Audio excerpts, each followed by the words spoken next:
मिली। मदरसों से तो पत्थर मारने की प्रेरणा मिलती है, मदरसों से आतंकवादी गतिविधि करने की प्रेरणा मिलती है। ये बिल्कुल वास्तविकता है। और मैं तो कहना चाहता हूँ अपने मुस्लिम समुदाय के भाइयों से भी यही कहना चाहता हूँ कि वे मदरसों में ना पढ़ा करके अपने समुदाय की जो तालीम है, अधिकतर आतंकवादी जो निकले हैं वो मदरसों से पढ़कर ही निकले हैं। और जो मदरसों में कट्टरवाद भरा जाता है, जो मौलवियों द्वारा मुस्लिम समुदाय के युवाओं के अंदर जो कट्टरवाद भरा जाता है, उस कट्टरवाद का परिणाम जो होता है नूह जैसी घटना, मुजफ्फरनगर जैसे दंगे, सहारनपुर में सन 2014 जैसे दंगे, आज दे रहे कि भारत तेरे टुकड़े होंगे इंशाअल्लाह इंशाअल्लाह। ये भारत जोड़ो यात्रा का षड्यंत्र कर रहे।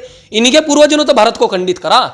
भारत तो जुड़ा हुआ होगा, पाकिस्तान को जोड़ दो, ये भारत में पाकिस्तान जोड़ दो। तो इमरान मसूद जो हैं उनको परमात्मा ने सतबुद्धि दी है और उनको इतना ज्ञान दिया है कि वो समझ पा रहे हैं कि हम भी श्री राम के ही वंशज हैं।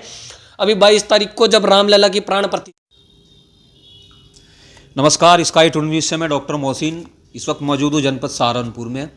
और आज हम बात करते हैं शक्ति राणा जी से, जो कि विश्व हिंदू संगठन परिषद से जुड़े हुए हैं। कुछ मुद्दों को लेकर हम बात करेंगे खास मुलाकात में। आइए हम बात करते हैं। शक्ति राणा जी, आपका चैनल में स्वागत है। आपने हमें अपना कीमती समय दिया, बहुत बहुत धन्यवाद डॉक्टर साहब। आपसे सबसे पहले सवाल पूछते हैं कि हिंदू संगठन का क्या उद्देश्य है?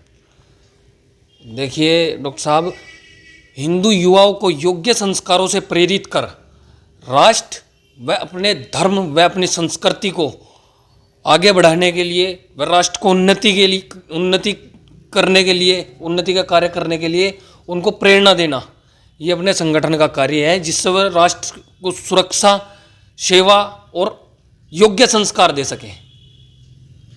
देखा जाता है आप अक्सर विवादित बयान देते हैं, जैसे मदरसा हुआ, ठीक है, और इसमें बोलते हैं कि बच्चे जो पढ़ते हैं कि आतंकवादी बनते हैं पढ़ने के बाद, और जो गुरुकुल है या स्कूल है उसमें पढ़ने के बाद राष्ट्रवादी बनते हैं या देश की सेवा करते हैं। तो ऐसा क्या भेदभाव है कि जो आप विवादित बयान देते हैं अक्सर? देखियो, मदरसों से हमारा कोई भेदभाव नहीं है, परंतु प्रत्यक्ष को प्रमाण की कोई आवश्यकता नहीं होती है। आप देख भी रहे होंगे कि अधिकतर आतंकवादी जो निकले हैं वो मदरसों से पढ़कर ही निकले हैं। और जो मदरसों में कट्टरवाद भरा जाता है, जो मौलवियों द्वारा मुस्लिम समुदाय के युवाओं के अंदर जो कट्टरवाद भरा जाता है, उस कट्टरवाद का परिणाम जो होता है नूह जैसी घटना, मुजफ्फरनगर जैसे दंगे, सहारनपुर में सन 2014 जैसे दंगे, ये परिणाम निकलता है, अक्सर देखने में आता है। और गुरुकुल से पढ़ने वाला व्यक्ति सच्चा राष्ट्रभक्त बनता ही है, तो प्रत्यक्ष है, प्रत्यक्ष को कोई प्रमाण की आवश्यकता है ही नहीं। आप ये कह रहे हैं कि जो मदरसे से पढ़ने वाले बच्चे आतंकवादी बनते हैं, ऐसा तो नहीं है। जैसे हमारे राष्ट्रपति APJ अब्दुल कलाम IAS अधिकारी हैं, कहीं PCS अधिकारी है, IPS अधिकारी, तो इतना भी भेदभाव ठीक नहीं है जो आप इतना भड़काऊ भाषण देते हैं। इस संबंध में क्या स्पष्टीकरण करना चाहेंगे? देखिए, APJ अब्दुल कलाम और जो आप बता रहे हैं कि मुस्लिम समुदाय के अन्य अधिकारी IPS PCS जो बनते हैं, अगर किसी ने नर्सरी LKG UKG मदरसों से कर ली तो उसका अर्थ ये नहीं कि वो मदरसों से पढ़ के IPS बना है, या वो मदरसों से पढ़कर राष्ट्रपति बना है, या वो मदरसों से पढ़ के किसी उच्च पद पर आरूढ़ हुआ है। वो तो 1 साल 2 साल 3 साल मदरसों से पढ़ लिया, उसके बाद ग्रेजुएट उसने कर ली दिल्ली से, चंडीगढ़ से, मुंबई से, या किसी हाई क्लास स्कूल से या किसी कॉलेज से। अगर क्वालिफिकेशन वो उसने अपनी वहाँ से पूरी की तो उसका अर्थ ये नहीं कि वो मदरसों से पढ़ के IPS बना है। उसके अंदर मदरसों से प्रेरणा ही है कि वो राष्ट्र के लिए या अपने समाज के लिए काम करे, अपने समाज को उन्नति की ओर ले जाए, राष्ट्र को उन्नति की ओर ले जाए। ये प्रेरणा मदरसों से नहीं मिली। मदरसों से तो पत्थर मारने की प्रेरणा मिलती है, मदरसों से आतंकवादी गतिविधि करने की प्रेरणा मिलती है। ये बिल्कुल वास्तविकता है। और मैं तो कहना चाहता हूँ अपने मुस्लिम समुदाय के भाइयों से भी यही कहना चाहता हूँ कि वे मदरसों में ना पढ़ा करके अपने समुदाय की जो तालीम है, जो शिक्षा है, वो स्कूलों से पढ़ाएं। स्कूलों से ही बच्चों को पढ़ाना चाहिए, तभी वो सच्चे राष्ट्रभक्त बनेंगे, तभी वो राष्ट्र को उन्नति की ओर ले जाने का बात करेंगे, उन्नति की ओर ले जाने के लिए कार्य करेंगे। चलिए, एक अभी मामला हुआ था जब राम मंदिर बन रहा था, किसी ने फोन मेल पे डाल के धमकी दी थी कि हम योगी जी को मार देंगे, किसी और को मार देंगे। उसमें पहले ये देखा गया था कि उसमें कोई मुस्लिम व्यक्ति शामिल था, लेकिन उसमें कोई हिंदू संगठन का ही कोई व्यक्ति मालूम था। अभी तक उस पर कोई कार्रवाई नहीं हुई। इतना भेदभाव कैसे? देखिए, वो प्रशासनिक विषय है और प्रशासन ये किसी न किसी तरीके से कानूनी कार्रवाई कर ही रहा होगा। जो तथ्य पाए जाएंगे, जो भी आरोपी होगा, जो भी अपराधी होगा, उसके खिलाफ कड़े से कड़ी कानून व्यवस्था कुछ इस प्रकार है। फिलहाल उत्तर प्रदेश में परम पूज्य माननीय मुख्यमंत्री योगी आदित्यनाथ जी के नेतृत्व में प्रशासन बड़े अच्छे तरीके से जो आतंकवादी गतिविधियां हैं, जो बदमाश है, गुंडे हैं, अपराधी हैं, उन पर कड़ा शिकंजा कसने का काम कर रहे हैं, इसमें कोई संदेह नहीं है। चलिए एक सवाल और पूछते हैं आपसे। अभी पश्चिम बंगाल में पालघाट जाते हुए 3 या 4 साधुओं को नंगा करके पीटा गया था बहुत बुरी तरह से, और सोशल मीडिया पे काफ़ी वायरल हुआ है। तो उसमें पहले कुछ समुदाय ये रहा था कि यूपी के थे, कि बच्चा चोर समझकर पीट दिया गया, या अन्य गतिविधियाँ समझ करके पीट दिया गया। तो इस संबंध में आप क्या कहना चाहते हैं? देखिए, ये बड़ा निंदनीय कार्य वहाँ पर हुआ है, बहुत मतलब बड़ा निंदनीय है कार्य, ये बड़ा कुकृत्य हुआ वहाँ के सरकार की। मैं बहुत निंदा करता हूँ कि वहाँ पर कानून का राज्य किस प्रकार स्थापित किया जाए, ऐसा उन्होंने आज तक कोई ऐसा कर्म नहीं किया कि वहाँ पर कानून का राज्य स्थापित हो। यो तो मेरा तो कहना यही है, मेरी यही मांग है कि वहाँ पर तत्काल प्रभाव से सरकार को निरस्त कर वहाँ पर राष्ट्रपति शासन लगाया जाना चाहिए, और जो आरोपी हैं जिन्होंने ऐसा कुकृत्य को अंजाम देने का प्रयास किया है, कुकृत्य को अंजाम दिया है, उसके ऊपर कठोर से कठोर कानूनी कार्रवाई होनी चाहिए। चलिए भूते हमारे इमरान मसूद साहब हैं, मुस्लिम समुदाय के भी कद्दावर नेता हैं और सहारनपुर के भी एक होनहार नेता हैं। तो इस संबंध में आप क्या कहना चाहेंगे? उन्होंने ये कहा था कि हम सब राम के वंशज, जो पहले ये कहते थे कि हम बोटी बोटी कर देंगे, और आज वो कह रहे हैं कि हम सब राम के वंशज हैं। तो क्या इसमें कोई चाल है, या कोई किसी पार्टी की, बीजेपी की या अदर, इसको आप इस नज़रिए को कैसे देखते हो और क्या विचार है आपके? देखिए, अभी तो इमरान मसूद जो हैं उनको परमात्मा ने सतबुद्धि दी है, और उनको इतना ज्ञान दिया है कि वो समझ पा रहे हैं कि हम भी श्री राम के ही वंशज हैं। अभी 22 तारीख को जब रामलला की प्राण प्रतिष्ठा हो जाएगी, भारतवर्ष के अंदर कई ऐसे आतंकी विचारधारा के व्यक्ति जो ये नहीं मानते कि हम भी राम के ही वंशज हैं, ऐसा है, वास्तविकता ऐसी है। जब यहाँ पर विदेश से विदेशी आक्रमणकारी लोग आए थे, जिन्होंने यहाँ पर आक्रमण किया था, तो हमारे ही हिंदू समुदाय के लोगों को उन्होंने अलगाववादी बनाया था, तलवार के दम पे, किसी को पैसों के प्रलोभन के दम पे, किसी को छल कपट से, इस तरीके से हमारे ही समुदाय को मुस्लिम बनाने का कार्य किया था। भारतवर्ष में रहने वाला प्रत्येक मुस्लिम समुदाय जो है वो श्री राम जी का ही वंशज है, कहीं ना कहीं पे वो सनातन धर्म से ही बिलोंग करता है। ये बिल्कुल वास्तविकता है, सच्चाई है। और इमरान मसूद को जो ये उनकी मानसिकता में परिवर्तन आया है, ये बड़ा अच्छा है। और अभी 22 जनवरी के बाद जब रामलला जी वहाँ पर विराजमान हो जाएंगे, धर्म की स्थापना हो जाएगी, तो बहुत ऐसे लोग हैं जो सनातन धर्म में घर वापसी करने का भी कार्य करेंगे, और हम उनका बड़ा स्वागत करेंगे, और ऐसा होना भी चाहिए। जो पहले जो कहते थे बोटी बोटी कर देंगे, और आज वो एकदम डायरेक्ट ये कह रहे हैं कि हम सब राम के वंश से, तो कहीं ना कहीं कुछ चाल है बीजेपी में दूसरी पार्टी में किस ओर आकर्षित होने की, या किसी समुदाय ने कहलाया हो, या किस संबंध में? नहीं, किसी समुदाय का तो कोई ऐसा विषय नहीं बनता कि किसी समुदाय ने उन पर कहलवाया हो, और राजनीतिक स्टैंड उनका हो सकता है, वो उनकी अपनी पॉलिटिक्स है, शायद से हो ऐसा। परंतु ये विचार उनका अच्छा है कि वो राम के वंशज हैं, वो इस चीज़ को जान पाए, उन्होंने इस चीज़ की प्रदर्शित भी किया अपने समाज में। और सहारनपुर में सभी जितने जुड़े हुए व्यक्ति हैं इमरान मसूद के साथ में, उन सभी को भी जानना चाहिए कि हाँ, हम भी श्री रामचंद्र जी के ही वंशज हैं। और मैं तो उनसे ये भी अनुरोध करना चाहता हूं कि जो विदेशी आक्रमणकारियों के द्वारा हमारे भारतवर्ष पर आक्रमण करके जो हमारे मुस्लिम समुदाय के युवाओं को, जो पहले सनातनी थे, उन्हें अलगाववादी बनाया गया, उनको इस्लाम कबूल करवाया गया, आज उन्हें पुनः, अगर वो श्री राम जी के वंशज हैं और इस चीज़ को वो मानते हैं, उन्हें पुनः सनातन धर्म में बड़े सम्मान से घर वापसी करनी चाहिए। और ये कर्म करने से उनके ऊपर लगा जो ये गुलामी का प्रतीक है, गुलामी का ही प्रतीक है कि हम सनातन धर्म से बिलोंग करते हैं, हम श्री रामचंद्र जी के वंशज हैं, और विदेशी आक्रमणकारी यहाँ पर आए, उन्होंने हमारे यहाँ हमला करा और हमारे पूर्वजों को इस्लाम कबूल जबरदस्ती करवाया, और ये तो एक गुलामी का प्रतीक है। उस चीज़ को आज पुनः धो देना चाहिए, उस गुलामी के प्रतीक को साफ कर देना चाहिए, उस दाग को साफ करके पुनः सनातन धर्म में घर वापसी कर जानी चाहिए, और धर्म के काम करने चाहिए, राष्ट्र को उन्नति की ओर ले जाने के लिए काम करना चाहिए।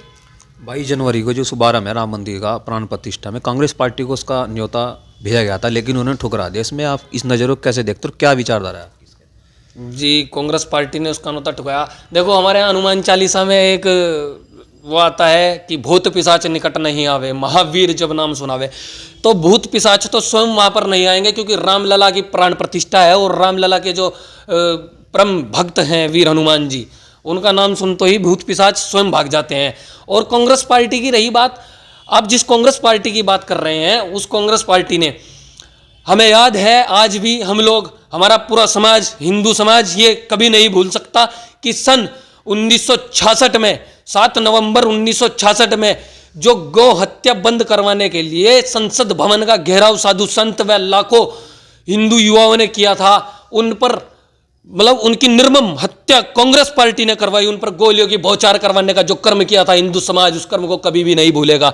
ये वही कांग्रेस पार्टी है जिनके कार्यकर्ताओं की एक आवाज दिल्ली से आती है राष्ट्र के आतंकवादी के पक्ष में आवाज आती है, अफजल के पक्ष में आवाज आती है, और ये बोलते हैं कि भारत तेरे टुकड़े होंगे।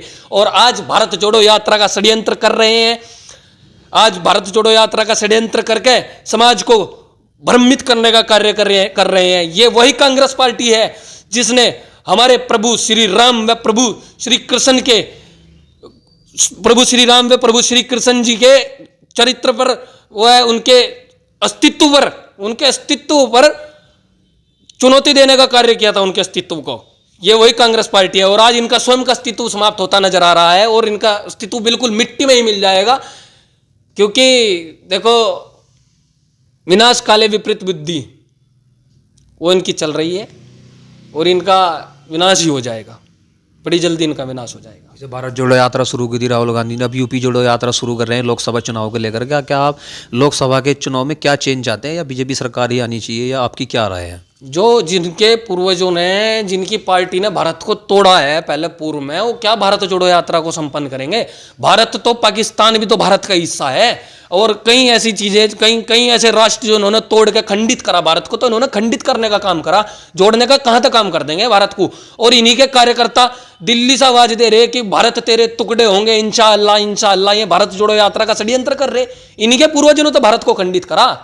भारत तो जुड़ा हुआ होगा, पाकिस्तान को जोड़ दो, ये भारत में पाकिस्तान जोड़ दो, और भी कहीं ऐसे इन्होंने राज्य फाड़ दिए, ऐसे देश बना दिए, भारत को खंडित करके तो बनाया इनके पूर्वजों ने। ये क्या भारत जोड़ो यात्रा करेंगे? ये तो षड्यंत्र है इनका। चलिए, अयोध्या राम मंदिर जब से बीजेपी सरकार आई है, इसका मुद्दा जब से ज़्यादा उठा है, क्या उससे पहले राम मंदिर को उससे पहले नहीं देखा गया था? उसके बारे जो मुकदमेबाजी हुई थी उस सुप्रीम कोर्ट में या हाई कोर्ट में, उसको नहीं देखा। बीजेपी सरकार के आने के बाद ही ज़्यादातर इसको इतनी महत्व दी गई, इसके क्या कहना चाहते हैं? नहीं, बीजेपी सरकार आई जब से ही मुद्दा नहीं उठा है। राम मंदिर का मुद्दा पिछले 492 वर्ष से उठा हुआ है, और राम मंदिर के लिए 4.5 लाख बलिदान हुए, 4.5 लाख हिंदुओं ने अपने बलिदान दिए, जब जाकर आज हम इसे अपने संगठित प्रयासों से, हम अपनी एकता से इस मंदिर को भव्य व दिव्य बनता देख रहे हैं। ये पिछले 450-500 साल से ये मुद्दा चला आ रहा है। ऐसा नहीं है कि ये मुद्दा अभी उठा है या अभी बना है। हाँ, अब हमने अपने संगठित प्रयासों से जो कर्म 4.5 लाख बलिदानों के बाद हमें जो सफलता हासिल नहीं हो पा रही थी, वो हमारे संगठित प्रयासों से हमें हासिल हुआ है, वो आज हम प्राप्त कर पाए हैं। ये बीजेपी आने के बाद ही क्यों हुआ? या तो आप बीजेपी की सपोर्ट है हिंदू संगठन को, या कुछ और, या मुस्लिम समुदायों को नहीं है, और वहाँ पे जो ज़मीन स्तर है वो छीन ली गई थी, लेकिन बीजेपी के आने के बाद ही ज़्यादातर हुआ। ये संगठन का सपोर्ट थी या नहीं? नहीं, बीजेपी के आने के बाद नहीं। देखो, जो इससे पहली सरकारें थी वो इस्लामिक तुष्टीकरण के लिए, मात्र इस्लामिक तुष्टीकरण के लिए हिंदुओं पर अत्याचार करती थी, भारत में आतंकवाद को बढ़ावा देती थी, और उन्हीं सरकारों ने राम मंदिर के मुद्दे को बिल्कुल इग्नोर करते हुए तथ्यों को भी जानने का प्रयास नहीं किया। अब आज हम संगठित हैं, हमारे संगठित प्रयासों से एक अच्छा शासन काल आया है, और अच्छा शासन काल आया है तो उसमें तथ्य पाए गए हैं। और तथ्य ऐसा नहीं है कि राम मंदिर का मुद्दा किसी प्रेशर में या किसी सत्ताधारी पार्टी के प्रेशर में आकर राम मंदिर का मुद्दा बदलवाया गया। वहाँ पे जो सर्वे से सत्य जाना गया है, उस सत्य के आधार पर ही न्यायालय ने फैसला किया है। चलिए, एक सवाल और पूछते हैं आपसे। गौ माता का जो तस्करी का जो मामला सहारनपुर में बहुत ज़्यादा है, अदर स्टेट में या अदर जिलों में नहीं है, इसमें आप क्या कहना चाहेंगे? नहीं, ये तो चारों तरफ ही गौ किसी का मामला जो है चला आ रहा है। ये गौ हत्या चारों तरफ ही इन लोगों ने एक धनुपार्जन करने के लिए गलत तरीके से गौ माता की निर्मम हत्याएं लोग कर रहे हैं, और हम भी प्रयास में हैं, लगे हुए हैं हम भी कि ये गौ माता की हत्या ना करें। हम इसको बिल्कुल पूर्ण रूप से इसको प्रतिबंध करने का हम कार्य करेंगे, और भारत में ये सहारनपुर ही नहीं, पूरे भारत वर्ष में गौ माता की हत्या को बंद करने का काम करेंगे, पूर्ण रूप से प्रतिबंध लगाने का काम करेंगे। बिल्कुल, अभी तो बर्दाश्त नहीं किया जाएगा। गौ माता की हत्या यदि कोई करेगा उसे बख्शा नहीं जाएगा। अभी सहारनपुर में ज़्यादा मुद्दा, जैसे उत्तराखंड है इसमें मुद्दा नहीं है, हरियाणा में मुद्दा नहीं है, तो सहारनपुर में ऐसा विपक्ष पार्टी का यह कहना है कि बीजेपी की सपोर्ट और आरएसएस की सपोर्ट है, इस संबंध में? नहीं, बीजेपी और आरएसएस की सपोर्ट, देखो मेरी बात सुनो, हम लोग अगर प्रयास कर रहे हैं गौ हत्या रुकवाने का, तो उसमें सपोर्ट का तो कोई मतलब ही नहीं रहेगा ना। मान लिया अगर गौ हत्या हो रही है और हम वहाँ जा रहे हैं, हम उसको रुकवाने का प्रयास कर रहे हैं, रोक रहे हैं, हम उसको प्रतिबंध करने का प्रयास कर रहे हैं, तो ये बीजेपी का सपोर्ट का तो कोई विषय ही नहीं रह गया ना इसमें। चलिए, अब आखिर में शक्ति राणा जी, आप क्या समाज को, देश को क्या संदेश देना चाहते हैं? मैं यही संदेश देना चाहता हूँ डॉक्टर साहब कि संगठित रहें। जिस प्रकार प्रभु श्री राम ने संपूर्ण समुदाय को एकत्रित किया था, सामाजिक समरसता का भाव रखते हुए, ऊंच नीच की जो भाव है, भेदभाव है, उसको मिटा करके जिस प्रकार समाज को एकत्रित किया था, उसी प्रकार आप सब भी एकत्रित रहे। और जैसे राम सेतु में एक गिलहरी ने अपना योगदान दिया था, कहीं ना कहीं आप भी समाज व राष्ट्र के प्रति अपने समय का थोड़ा योगदान दे करके राष्ट्र व धर्म को उन्नति की ओर ले जाने के लिए प्रयास करते रहें और लगे रहें। यही मैं सभी को प्रेरणा देना चाहता हूँ। थैंक यू, धन्यवाद। हमने शक्ति राणा जी से बात की। आपकी इनके विचार को लेकर के आपके क्या विचार, आप हमारे स्काई टू न्यूज़ के कमेंट बॉक्स में कमेंट करके बता सकते हैं। आपकी कोई राय हो या कोई शक्ति साहब ने ऐसा विचार प्रकट की हो जो आप जिसमें कुछ बदलाव चाहते हैं, कुछ कहना चाहते हैं, इस संबंध में आप हमें स्काई टू न्यूज़ के माध्यम से कमेंट बॉक्स में राय दे सकते हैं। स्काई टू न्यूज़ से देखते रहिए। स्काई टू न्यूज़ से मैं डॉक्टर मोहसिन, जनपद सारण, उत्तर प्रदेश।